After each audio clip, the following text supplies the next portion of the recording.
పవన్ కళ్యాణ్ గారు ఢిల్లీ హైకోర్టును ఆశ్రయించారు. అదేంటి? ఆయన ఢిల్లీ హైకోర్టుకి ఎందుకు వెళ్లారు? అసలు ఎందుకని పవన్ కళ్యాణ్ గారు కోర్టుకు వెళ్లాల్సినటువంటి పరిస్థితి ఎందుకొచ్చింది? ఇదే చాలామందికి అర్థం కావట్లేదు. అయితే రీసెంట్‌గా జూనియర్ ఎన్టీఆర్ గారు కూడా ఢిల్లీ హైకోర్టుని ఆశ్రయించారు. ఆ తర్వాత మళ్ళీ పవన్ కళ్యాణ్ గారు. అసలు ఎందుకని తరచుగా సెలబ్రిటీస్ ఇలాంటి పరిస్థితి వస్తుంది? ఇవి గతంలో కూడా మాట్లాడుకున్నా, మళ్ళీ ఒకసారి క్లియర్‌గా చెప్తాను. ఏ హీరో అయినా సరే, ఏ రాజకీయ నాయకుడికైనా సరే వాళ్ళని విమర్శించడానికి ఒక లిమిట్ అంటూ ఉండదు. మనం ఆ లిమిట్ దాటితే గనక వాళ్ళు మనల్ని క్వెషన్ చేయటం కోసం మన భారత రాజ్యాంగం కొన్ని హక్కులను వాళ్ళకు కూడా కల్పించింది.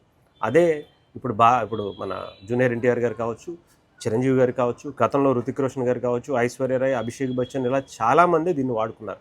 ఇళయరాజా గారు కావచ్చు, చిరంజీవి గారు కావచ్చు రీసెంట్‌గా.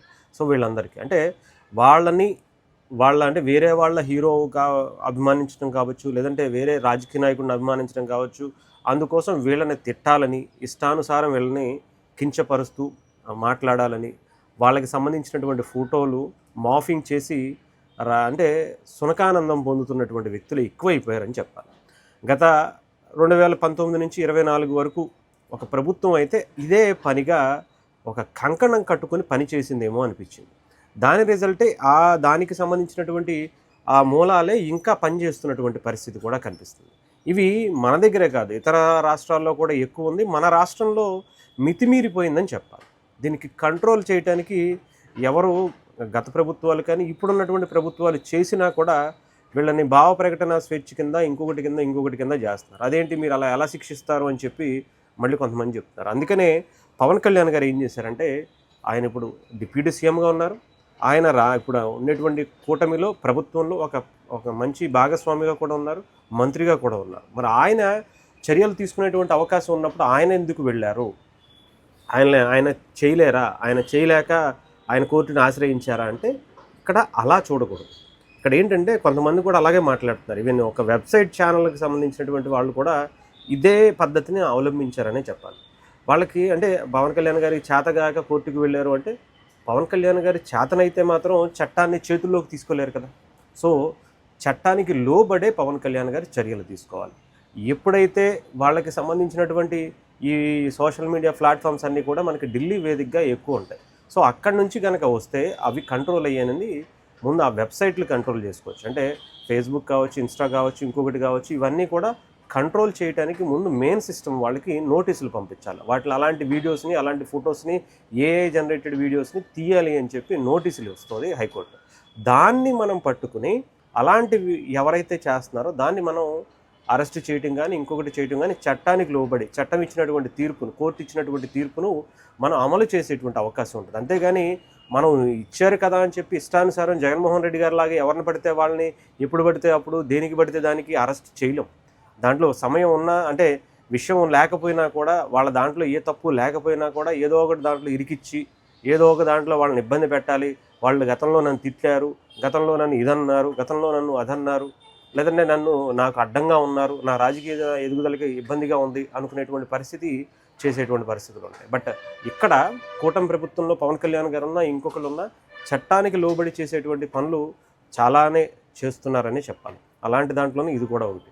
ఇది పవన్ కళ్యాణ్ గారు ఇప్పటివరకు చాలా చూశారు. ఈవెన్ 2019 నుంచి 24 వరకు అయితే అత్యంత హీనమైనటువంటి భాషతో అటు బోరగడ్డ అనిల్ కావచ్చు, పోసాని కృష్ణమురళి అనేటువంటి నేను లా చదువుకున్నాను, నేను ఇన్ని సినిమాలు డైరెక్ట్ చేశాను, సమాజాన్ని నేను ఉద్ధరిస్తున్నాను, అసలు జగన్మోహన్ రెడ్డి గారిని ఎందుకు అనాలి, జగన్మోహన్ రెడ్డి గారిని పొగుడుకోవచ్చు, అవసరమైతే ఆయన కోసం గుడి కట్టుకోవచ్చు. బట్ పవన్ కళ్యాణ్ గారిని, ఆయన కుటుంబాన్ని కించపరచాల్సినటువంటి పరిస్థితి పోసాని కృష్ణమురళి గారికి ఎందుకు వచ్చింది? ఎంత ఆయన ఒక పదవి ఇస్తే మాత్రం ఆ పదవికి కక్కుర్తిపడి ఇష్టానుసారం మాట్లాడాలా? ఇప్పుడు ఆయన జీవితం ఏమైంది? ఆయన రాజకీయ భవిష్యత్తు ఏమైంది? రాజకీయాలు వదిలేసి ఇంట్లో కూర్చోవాల్సినటువంటి పరిస్థితికి వచ్చింది. అంటే నోరు ఉంది కదా అని ఇష్టానుసారం మాట్లాడితే బోరుగడ్డ అనిల్ పరిస్థితి ఏంటి? బయటకు వచ్చి ఉండొచ్చు, బట్ నోటికి కంట్రోల్ చేశాడు. ఆయన ఒక ఇంటర్వ్యూ చూస్తే అందరికీ అర్థమవుతుంది.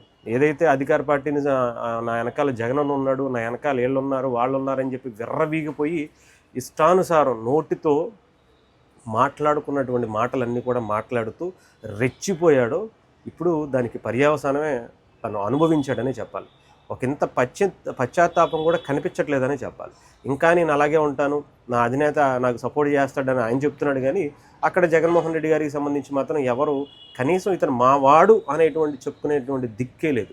ఏదైతే ఈ సోషల్ మీడియాలో ఉండేటువంటి బ్యాచ్ వీళ్ళందరూ కూడా ఇదే పరిస్థితి, రేపొద్దున వాళ్ళని అరెస్ట్ చేసినా కూడా ఇదే పరిస్థితి వాళ్ళకు కూడా డెఫినెట్గా వస్తుంది. అది ఏ పార్టీ అయినా, జనసేన అయినా, టీడీపీ అయినా, వైసీపీ అయినా, వైసీపీ పేటీఎం బ్యాచ్ అయినా కూడా దానికి ఎవరు అతిథులు కాదు.